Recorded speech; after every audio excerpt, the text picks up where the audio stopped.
सकाळी शाळेत विद्यार्थ्यांना अध्यापन आणि दुपारनंतर मतदार यादीचे पुनर्निरीक्षण, नोंदणी व पडताळणी अशी जबाबदारी शिक्षकांवर सोपवण्यात आली आहे. त्यामुळे शिक्षकांवर अतिरिक्त कामाचा ताण वाढला असून शैक्षणिक कामकाजावर त्याचा परिणाम होत असल्याचं चित्र आहे. विद्यार्थ्यांना अपेक्षित वेळ देता येत नसल्याने शिक्षणाच्या गुणवत्तेवरही परिणाम होत असल्याचं शिक्षकांचं म्हणणं आहे.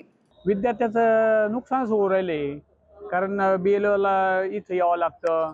आता मला सहाय्यकाचं काम दिलेलं आहे, तरी शाळेतून जवळजवळ यावेळेस म्हणजे 9 ते 10 जणांना सहाय्यकाचं काम दिलेलं आहे. पहिले BLOचं दिलं होतं 5-7 जणांना. म्हणजे निम्मे शिक्षक जवळजवळ इथं BLOच्या कामाला जर दिले तर शाळेमध्ये शिक्षकच राहू शकत नाही. विद्यार्थ्याला ज्या वर्गावर जे आपल्याला जे द्यायचं आहे महत्त्वाचं ते देणं होत नाही.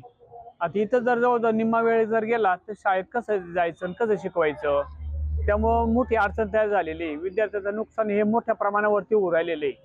तर त्यासाठी सरकारनं काहीतरी वेगळी तरतूद केली तर बरं होईल.